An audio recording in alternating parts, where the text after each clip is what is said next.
Good morning, students.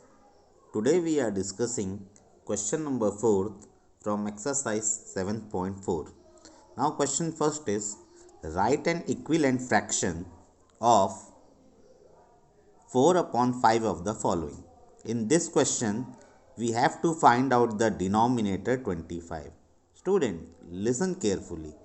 In this question, we have to find out the denominator 25 which is greater than 4 upon 5. So in this cases we have to multiply denominator. So how we can get 25? If 5 into 5 we get 25, then 4 into 5 is 20. So it is the way by which we can find out the equivalent fraction. Now look at the B part, numerator. Once again, numerator 16 is bigger than 4 upon 5. So numerator 4 into 4, 16. So denominator is also multiplied with the same term 4. So answer is 20. Answer is 16 upon 20. Now look at the question number 5th. What is the question number 5th? Write an equivalent fraction of 72 upon 144 with the following. So kids, listen carefully. In this case, denominator is 72. This figure is lesser than the given figure. So in that case, we are just divide the term. So 144 divided by 2 and 72 is also divided by 2. We already discussing about in divisibility test, if digit at one's place is even number, such digits are divisible by 2. So 144 divided by 2, we get 72. So 72 is also divided by 2. Answer is 36 upon 72. Now look at the B part, numerator 24. So all of you aware about the divisibility test of 3. If the additions of any term is divisible by 3, then the whole term is also divisible by 3. So that's why 72 is divided by 3. Answer is 24. And if 144 divided by 3, answer is 46. Now look at the question number 6. Check whether the pairs of fraction given below are equivalent.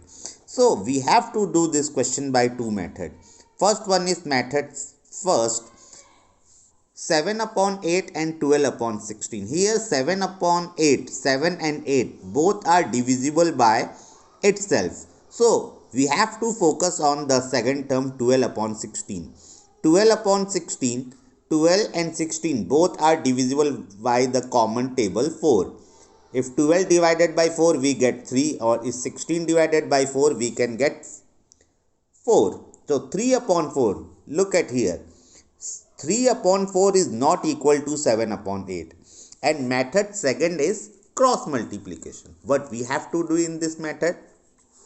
7 upon, first of all you can write, you have to write 7 upon 8 at left hand side and 12 upon 16 on right hand side. You have just to do one thing, just cross multiply the term. It means 7 multiply with 16 and 8 multiply by 12. So 7 into 16 result is 112 and 8 into 12 it's 96. Can 112 is equal to 96? No. So you can write here, this is not an equivalent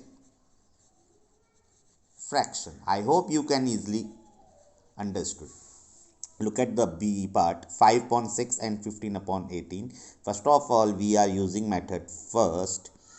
We have to just simplify 15 upon 18 into smaller part, into lowest fraction.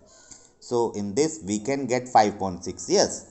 Look at this, 5 upon 6 and 5 upon 6 both are equal. Yes. Now you can apply second method. You can write 5 upon 16 on left hand side and 15 upon 18 on right hand side. Multiply 5 with 18 and 6 with 15. So 5 into 18 is 90 and 6 into 15 is 90. Both are equal. Yes, they are equivalent fraction. So I hope you can easily understood the concept of equivalent fraction. Thank you class. Have a nice day. Bye.